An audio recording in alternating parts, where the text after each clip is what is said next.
Friends, welcome back to our channel. आज के इस वीडियो में हम पढ़ेंगे वायरसेस के बारे में, मतलब विषाणुओं के बारे में। देखिए, प्रीवियस वीडियो में हमने जो जनरल साइंस शुरू की है, जिसमें आपको कंप्लीट जनरल साइंस मिलेगी। यहाँ पर 2 वीडियोस अपलोड हो चुके हैं, तो आप चैनल पर जाकर प्लेलिस्ट देख सकते हैं। कंप्लीट जनरल साइंस करके आपको मिल जाएगी।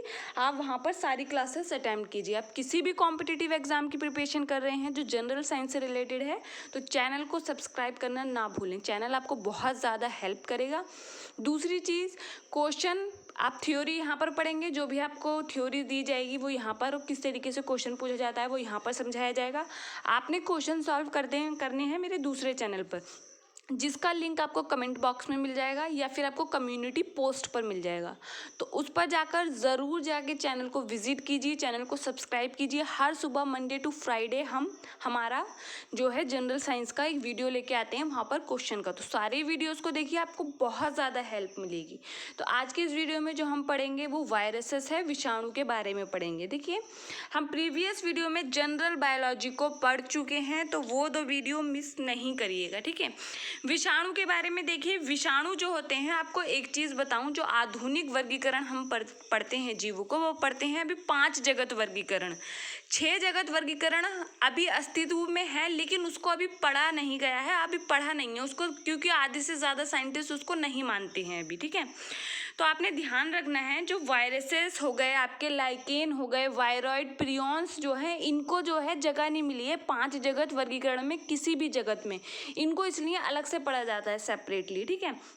तो वायरसेस को देखिए, वायरसेस जो होते हैं इनको भाई क्यों 5 जगत वर्गीकरण में नहीं रखा गया है, क्योंकि सबसे पहले जो क्या है, ये आपके इसको कहा जाता है, आपने क्वेश्चन पढ़ा भी होगा, सॉल्व भी किया होगा, जब आप किसी एमसीक्यू बुक को सॉल्व करते हैं, कि वायरसेस जो हैं वो जीव और निर्जीव के, सजीव और निर्जीव के बीच की संयोजक कड़ी है। क्यों बोलते हैं, अभी आगे पढ़ते हैं, थोड़ा जनरल इंट्रोडक्शन देखेंगे। देखिए, खोजकर्ता अगर हम देखें, वायरसेस की खोज की थी 1892 में इवानोवस्की ने। द्विमित्री इवानोवस्की जिनका नाम है, उन्होंने 1892 में वायरसेस की खोज की। तो सीधा क्वेश्चन तो यही है, वायरस की खोज किसने की थी? द्विमित्री इवानोवस्की ने।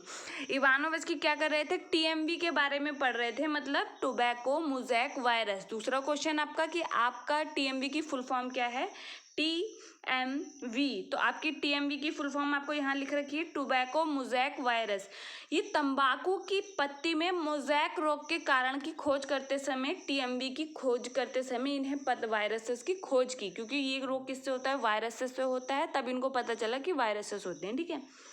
विषाणु क्या है? अच्छा, मैं आपको बता चुकी हूँ अपने प्रीवियस वीडियोस में, क्वेश्चन वीडियोस में शायद मैंने आपको सॉल्व कराया है, कि वायरोलॉजी जो होता है, जिसको विषाणुओं का अध्ययन बोलते हैं, ठीक है, उसके फादर किसको बोलते हैं? खोज भले ही आपकी इवानोवस्की ने की थी, लेकिन कोई भी आंसर इवानोवस्की नहीं करेगा, आपने मुझे बताना है। सारे वीडियोस देखिए, आपको बहुत ज़्यादा हेल्प मिलेगी। अब देखिए, वायरसेस हैं क्या? अब क्वेश्चन आपके माइंड में आए कि भाई जब ये सेल्यूलर ही नहीं है तो ये हैं क्या? तो कि वायरसेस क्या होते हैं? अति सूक्ष्म परजीवी। अति सूक्ष्म परजीवी का मतलब बहुत छोटे होते हैं, जिनको माइक्रोस्कोप से ही देख सकते हैं, आप नग्न आंखों से नहीं देख सकते, ठीक है। दूसरा क्या है? और परजीवी का मतलब क्या होता है? मतलब दूसरे जीवों पर आश्रित, ठीक है। फिर देखिए आता है आकोशिकीय, मतलब इनमें सेल्यूलर लेवल नहीं है, कोशिका नहीं है, ये आकोशिकीय हैं, इसलिए ये निर्जीव हैं।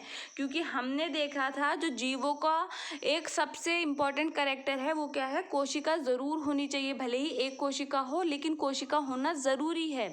जिस प्रकार से आपका घर तमाम ईंटों से मिलकर बना है, और इन ईंटों को क्या बोलते हैं हम? Structure and functional unit of house आपका, ठीक है। उसी तरीके से आपका जो है कोशिका जो है शरीर की संरचनात्मक और क्रियात्मक इकाई है, सबसे छोटी, ठीक है। तो ध्यान रखना है, ये आकोशिकीय हैं। और विशेष न्यूक्लियो प्रोटीन, अब न्यूक्लियो प्रोटीन कहने का मतलब क्या है? इनमें न्यूक्लिक एसिड होगा और प्रोटीन से मिलकर बने होंगे, इनमें आपका कोशिका नहीं होता। अब आगे देखते हैं, यह जीवित कोशिका के अंदर जनन करते हैं, मतलब अगर ये शरीर से बाहर है, किसी निर्जीव को जगह पर है, मतलब किसी भी जीव के कांटेक्ट में नहीं है, तब ये क्या है? एकदम निर्जीव हैं, तभी कोई क्रिया नहीं करेंगे। लेकिन जैसे ही ये किसी सजीव के कांटेक्ट में आते हैं, तब अपने आप को मल्टीप्लाई करते हैं, वहाँ पर जनन करते हैं, ठीक है। आगे देखिए, नोट इम्पोर्टेंट, विषाणु सजीव और निर्जीवों के मध्य कड़ी है, इसीलिए इसे सजीव और निर्जीवों के मध्य कड़ी कहा जाता है। क्योंकि देखिए आकोशिकीय तो है, प्रोटोप्लाज्म भी नहीं होता, लेकिन इनमें डीएनए या आरएनए होता है, मतलब न्यूक्लिक एसिड होता है। वो एक लिविंग का कैरेक्टर है और ये अपने आप को मल्टीप्लाई भी करते हैं, ये भी एक लिविंग का कैरेक्टर है, लेकिन इनको क्रिस्टलीकृत कर सकते हैं, वो एक इनकी नॉन लिविंग कैरेक्टर है। ठीक है, अब देखिए सजीव लक्षण क्या है, इनमें अनुवांशिक पदार्थ उपस्थित होता है, जबकि निर्जीव लक्षणों में क्या आएगा, जीव द्रव्य जो प्रोटोप्लाज्म है, जिसको फिजिकल बेसिस ऑफ लाइफ बोलते हैं, जीवन का भौतिक आधार, और कोशिका अंग का अभाव होता है। जब कोशिका ही नहीं है तो कोशिका अंग कहाँ से होंगे। ठीक है, दूसरी देखिए न्यूक्लिक अम्ल का द्विगुणन जो डीएनए होता है वो अपनी लिपि बना सकता है, अपने आप को मल्टीप्लाई कर सकता है। निर्जीव की भांति क्रिस्टल बनाए जा सकते हैं, इससे क्या है, निर्जीव के भांति क्रिस्टल बनाए जा सकते हैं। प्रोटीन संश्लेषण प्रेरित करके कवच बनाता है। जो इसका जो विषाणु है, अगर हम देखें विषाणु, अगर इस तरह से हम देखें कि ये एक विषाणु है, तो ये जो बाहर का कवर है ये प्रोटीन से मिलकर बना होता है, जिसको कैप्सिड बोलते हैं। ठीक है, और इसके अंदर आपका डीएनए आरएनए होगा। ये क्या है, इसके अंदर आपका डीएनए आरएनए होगा, और जो आपका न्यूक्लिक एसिड है वो इसके अंदर प्रेजेंट है, और आपका कैप्सिड जो है वो क्या है, इसका प्रोटीन आवरण है, और जिन छोटी छोटी इकाइयों से मिलकर बना होता है उसको कैप्सोमियर कहते हैं। जो भी चीज़ आपको बताई जा रही है इम्पोर्टेंट है, आपके किसी भी एग्जाम का क्वेश्चन है, इस तरीके से क्वेश्चन फॉर्म हो सकता है, तो ध्यान से सुनना है सारी चीज़ों को। ठीक है, फिर देखिए अब आगे बढ़ते हैं। अगर आपका वायरसेस में देखा जाए, यहाँ पर थोड़ा सा मिस प्रिंट है, विटामिन लिखा है आपका वायरसेस में। अगर वायरसेस के स्ट्रक्चर को देखें, वायरसेस जो होते हैं उनमें अगर हम देखें तो उनमें वायरस लिख लेंगे यहाँ पे। ठीक है, वायरस में जो प्रोटीन है वो 94% आपका प्रोटीन है, 6% आपका न्यूक्लिक अम्ल है। ये वायरस की संरचना आपको दिख रही है, देखिए प्रोटीन के आपको यहाँ पर कवच दिख रहा है, ये आपका डीएनए है, ये कैप्सिड है जो प्रोटीन का कवर है, मैट्रिक्स आपका कवच प्रोटीन से बना होता है। 94% आपका क्या है, प्रोटीन ही है, जबकि 6% आपका न्यूक्लिक अम्ल है। डीएनए या आरएनए हो सकता है, किसी भी जीवाणु में डीएनए या आरएनए दोनों एक साथ नहीं, किसी भी विषाणु में डीएनए या आरएनए एक साथ नहीं होते। ठीक है, आगे बढ़ते हैं, ये आप संरचना देख लीजिए। फिर देखते हैं विषाणुओं के प्रकार। अब विषाणुओं के प्रकार होते हैं, पादप विषाणु हो सकते हैं, पादपों में भी रोग करते हैं, जंतु विषाणु हो सकते हैं, जंतुओं में रोग करते हैं, जीवाणु भोजी होते हैं। देखिए पादप जो होते हैं, पादप अगर प्लांट वायरस देखें तो उसमें जो न्यूक्लिक अम्ल होगा आपका आरएनए होगा। सीधे आपसे एमसीक्यू पूछा जा सकता है कि पादप विषाणु में न्यूक्लिक अम्ल क्या होता है, आपका आरएनए होता है। लेकिन जब जंतु वायरस की बात करते हैं, जंतु विषाणु की बात करते हैं, वहाँ पे डीएनए भी हो सकता है, आरएनए भी हो सकता है। अब ये डबल स्टैंडर्ड भी हो सकता है और सिंगल स्टैंडर्ड भी हो सकता है।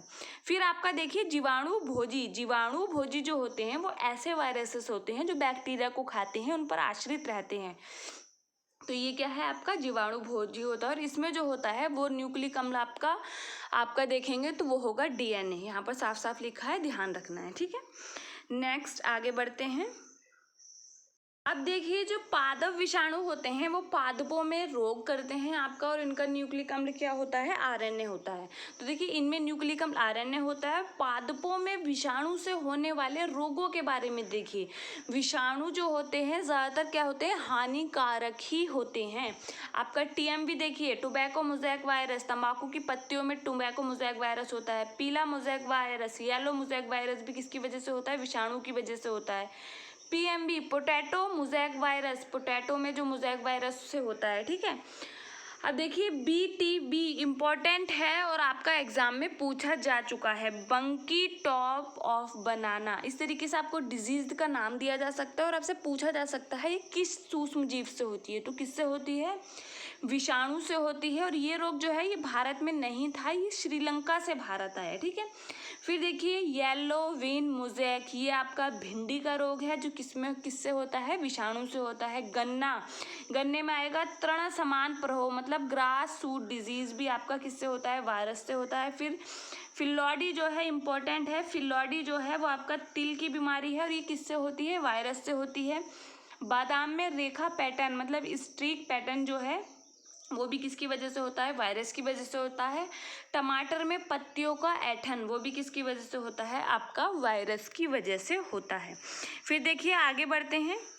आता है जीवाणु भोजी। तो देखिए इनमें न्यूक्लिक अम्ल डीएनए होता है, अभी मैंने आपको बताया, एवं यह केवल जीवाणुओं पर आश्रित होते हैं या अंकित होते हैं। ठीक है, एग्जाम्पल अगर हम लें तो एग्जाम्पल है इसका बैक्टीरियोफेज, जो T2 फेज वायरस कहते हैं। ठीक है, इसमें डबल स्टैंडर्ड डीएनए होता है, मतलब डीएनए क्या होगा आपका, डबल स्टैंडर्ड डीएनए होगा।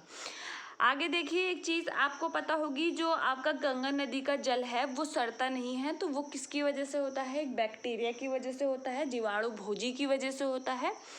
जीवाणु भोजी उसमें क्या है, डेली विब्रियो बैक्टीरियोबोरस जीवाणु भोजी की उपस्थिति के कारण नहीं सड़ता है, ध्यान रखना है। ठीक है, अब देखिए जंतुओं में विषाणु, जंतु विषाणु जो होते हैं, जंतुओं में भी कुछ आपके रोग कर रहे होंगे, तो सारे इंपॉर्टेंट है, आपने एक एक रोग को लिख लिख कर लर्न करना है, अच्छे से ध्यान रखना है।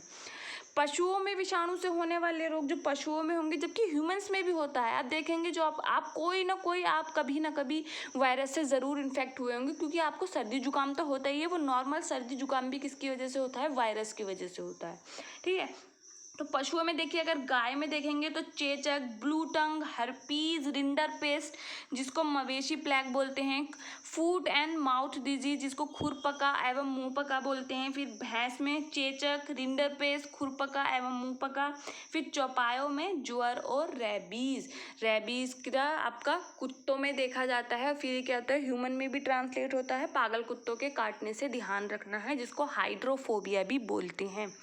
ठीक है, तो ये सारे रोग आपने ध्यान रखने हैं कि विषाणुओं से। इस तरीके का क्वेश्चन आपको हर एग्जाम में देखने मिल जाएगा कि जीवाणु से होने वाले रोग बताइए, विषाणु से होने वाला रोग पहचानिए, आपको ऑप्शन दे देते हैं, तो आपने देखना है उसमें। ठीक है, इस तरीके की वीडियो मैंने सेपरेट आपको दूसरे चैनल पर करा भी रखी है, आप वहाँ पर भी जाकर क्वेश्चन देख सकते हैं। ठीक है, यहाँ पर सबसे इम्पॉर्टेंट चीज़ देखिए, जहाँ से क्वेश्चन आने की प्रोबेबिलिटी ज़्यादा होती है, ज़्यादा संभावना होती है, तो वो देखिए क्या है, मनुष्यों में विषाणु से होने वाले रोग, जो मनुष्य हैं उसमें विषाणु से होने वाले अपने रोग बताने हैं। तो देखिए आपका जो पोलियो है, वो पोलियो किससे होता है, आपका विषाणु से होता है। इसमें प्रभावित अंग क्या होते हैं, जो आपकी स्पाइनल कॉर्ड और बोन मैरो होते हैं, जहाँ से आपका RBC, WBC इनका क्या निर्माण होता है, उसको ये क्या करती है, इफेक्ट करती है। फिर आते हैं चेचक, स्मॉल पॉक्स, स्मॉल पॉक्स को क्या बोलते हैं, बड़ी माता भी बोलते हैं। ये एक त्वचा का रोग है और किससे होता है, विषाणुओं से होता है।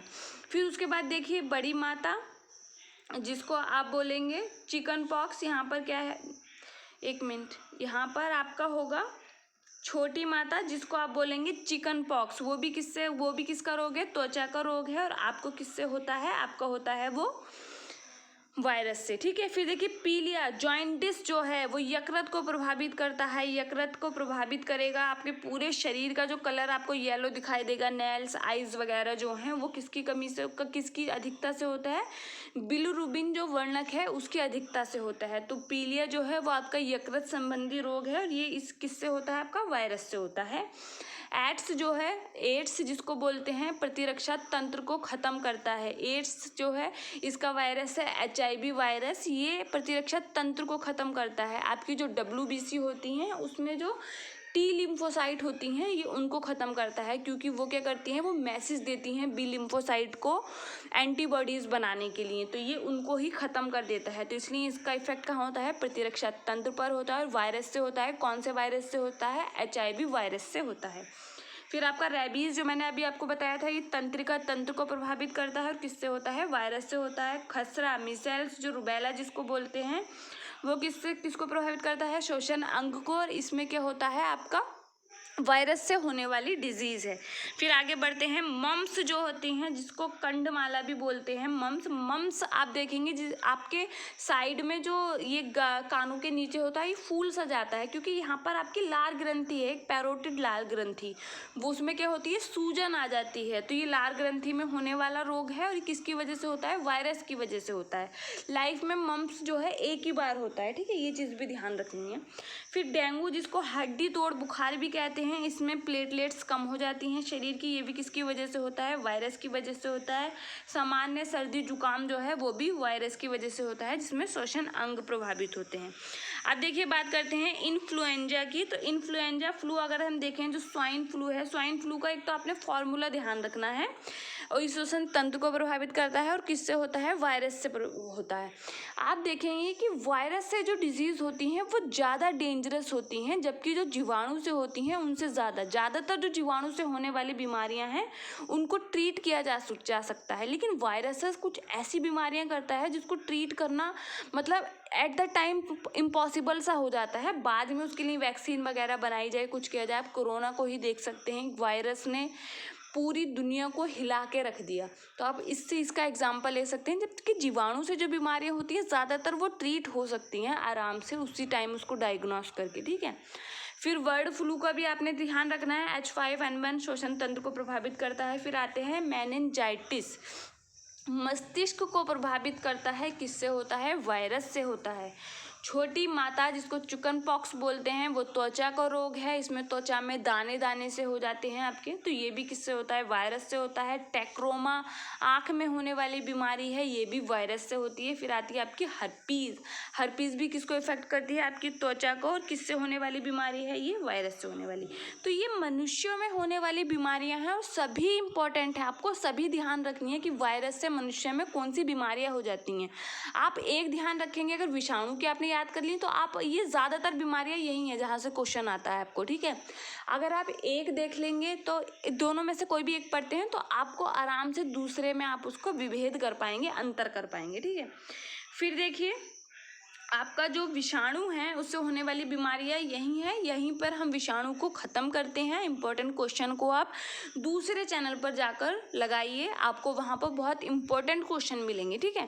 तो सारे क्वेश्चंस को आपने लगाना है। कोई भी डाउट हो आप कमेंट बॉक्स में पूछ सकते हैं। अभी तक चैनल को सब्सक्राइब नहीं किया है तो चैनल को सब्सक्राइब कीजिए। हम मिलते हैं हमारे नेक्स्ट वीडियो में, तब तक के लिए पढ़ते रहिए। Thank you.